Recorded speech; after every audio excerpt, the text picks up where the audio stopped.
Hello. Welcome to my channel GyaN JyoT. Subscribe for educational videos of Standard 11 and 12 English and Sanskrit and Standard 10 English. Hello and welcome you all students to my channel GyaN JyoT. આજે આપણે અંગ્રેજી વિષયમાં પ્રિપોઝિશનનો થોડોક અભ્યાસ કરીશું. આ preposition જે છે જાહેર જીવનમાં ઘણીવાર આપણને કામમાં આવશે. આ ઉપરાંત કોઈ પણ પરીક્ષામાં જ્યારે ફિલ ઇન ધ બ્લેન્ક્સ હોય અને પ્રિપોઝિશનનો યુઝ કરવાનો થયો હોય અથવા બે પ્રિપોઝિશનમાંથી એકની પસંદગી કરવાની હોય તો આપણને કન્ફ્યુઝન ના થાય અને મહત્તમ માર્ક્સ મળે એ માટે આપણે આ પ્રિપોઝિશનનો યુઝ સમજીશું. ખૂબ જ સરળ છે. પહેલો શબ્દ આપણી પાસે છે ઇન. આપણને બધાને ખબર છે ઇનનો મતલબ શું થાય?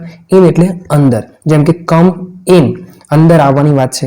અહીંયા આપણે જોઈ રહ્યા છીએ એક કાર છે અને કારની અંદર એક વ્યક્તિ બેઠો છે, તો he is in the car. આપણે એવું કહેવું છે કે કોઈ વ્યક્તિ અંદર છે તો he is in the car, he is in the office, ઓફિસની અંદર છે.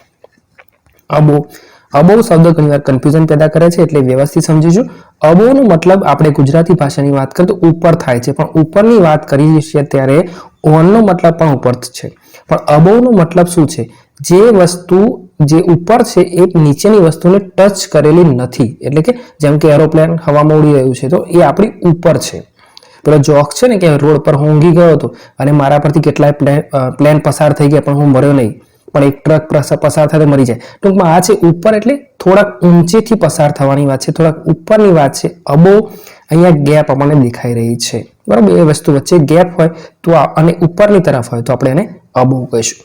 બિટવીનની વાત કરીએ હવે. બિટવીન એટલે અહીંયા આપણને બે ટ્રી, બે વૃક્ષો દેખાઈ રહ્યા છે, ઝાડ દેખાઈ રહ્યા છે, એની વચ્ચે આ વ્યક્તિ બેઠો છે, વચ્ચે ઝૂલા ખાઈ રહ્યો છે, તો એને કહેવાય he is between two tree.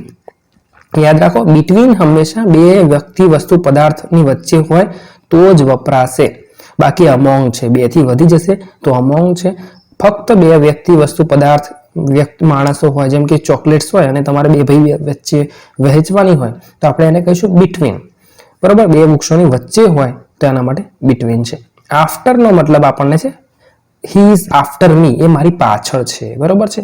પાછળ પડ્યો હોય, પાછળની તરફ હોય તો આપણે એને કહીશું આફ્ટર. આગળ વધીએ. ઓન.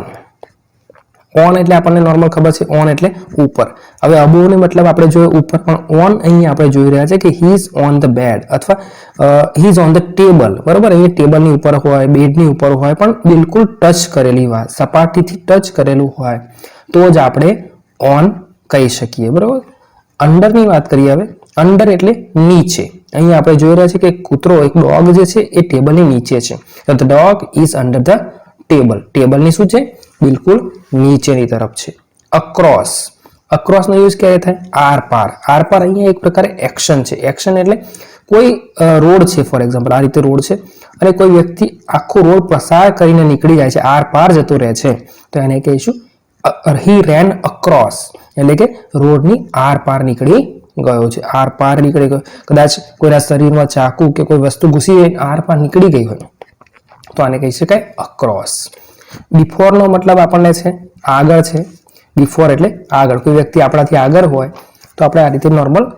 આફ્ટરનું વિરોધાર્થી છે કે હી ઇઝ બિફોર મી, એ મારા આગળ છે. આગળ જઈએ. બિહાઇન્ડ. બિહાઇન્ડનો મતલબ થાય છે પાછળ. કોઈ વૃક્ષની પાછળ આપણે અહીંયા સંતાઈ ગયા છીએ. દેખાય છે એક વ્યક્તિ, અહીંયા કદાચ ડોગ દેખાઈ રહ્યો છે આપણને, તો the dog is behind the tree. જે કૂતરો છે ક્યાં છે? ભાઈ વૃક્ષની પાછળ છે. Next to. નેક્સ્ટ ટુ એટલે એની આગળ, બરોબર છે. અહીંયા આ જે દેખાઈ રહ્યા છે લાલ કલરનું જે પણ બોક્સ જેવું છે, જે પણ વસ્તુ છે એ કૂતરાની આગળ છે. અથવા કોઈ વ્યક્તિ આપણી આગળ હોય, આપણે ફોન પર કોઈને કહી રહ્યા કે you are next to me, તમે મારી આગળ છો, બરોબર. કોઈને આપણે યાદ કરાવવા માંગતા હોય કે તમે ક્યાં છો અથવા હું ક્યાં છું, તો તમે મારી આગળની લાઈનમાં ઊભા છો, બરોબર છે. તો આવું કંઈક કેવું હોય, બરોબર છે. તો next to. In the middle. In the middle એટલે વચ્ચે. પણ વચ્ચેની વાત જ્યારે આપણે કરી રહ્યા છીએ ત્યારે આપણે આ રીતે સર્કલની વાત ખાસ યાદ રાખીશું. અહીંયા બિટવીનનો મતલબ નથી. ઇન ધ મિડલ એટલે કોઈ સર્કલની વચ્ચેની વાત આવે. અહીંયા જે કૂતરો છે, ડોગ છે, એ ઇન ધ મિડલ છે કારણ કે એ સર્ક્યુલર જે છે, એકદમ ગોળાકારની વચ્ચોવચ છે, એને આપણે કહીશું ઇન ધ મિડલ. અમોંગનો મતલબ આપણને આગળ જોઈએ એ પ્રમાણે અમોંગ એટલે વચ્ચે, પણ વચ્ચે એટલે બે થી વધુ હોય તો જ અમોંગનો યુઝ કરવાનો છે. તમને તમારી મમ્મી કે પપ્પા ચોકલેટ આપે છે અને તમે એક ભાઈ ને એક બેન છો અને તમારે ચોકલેટ વહેંચવાની છે એકબીજા વચ્ચે, તો તમારે શું કરવું પડશે? બિટવીનનો યુઝ કરવાનો છે, બરોબર છે. પણ તમે વધુ છો, બે થી વધારે ભાઈ બેન છો, 3 છો, તો તમારે અમોંગનો યુઝ કરવાનો છે. ગુજરાતી વચ્ચે જ છે, પણ બિટવીન બે વ્યક્તિ માટે વપરાશે અને અમોંગ બે થી વધારે માટે વપરાશે. નિયર, નિયરનો મતલબ છે પાસે. યુ આર નિયર મી. અહીંયા આ વ્યક્તિ જે છે, કૂતરું જે છે, એ અહીંયા કોઈ સાધનની બિલકુલ પાસે છે, બરોબર. યુ આર નિયર મી, બરોબર. ઘણી વાર એવું બને કે આપણે કોઈ વ્યક્તિને જોઈ રહ્યા હોય અથવા કોન્ટેક્ટ કરી રહ્યા હોય, ફોન કરી રહ્યા હોય, ખબર ના પડે ક્યાં છે, તો you are near the gate, બરોબર. તમે ગેટની પાસે છો, તમે અહીંયા છો, તમે ત્યાં છો, એકદમ નજીક છો, પાસે છો.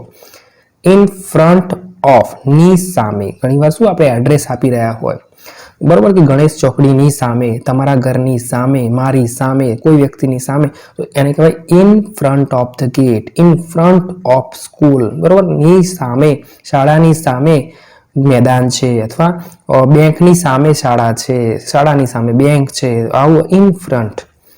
અરાઉન્ડ, અરાઉન્ડ એટલે આસપાસ. ઘણી અહીંયા આપણે જોઈ રહ્યા છીએ કે આ બે છે એ કદાચ વૃક્ષની આસપાસ ફરી રહ્યા છે અથવા એની આસપાસ છે, બરોબર. તો એને આપણે કહીશું અરાઉન્ડ એટલે આસપાસ. એટ, એટ એટલે શું?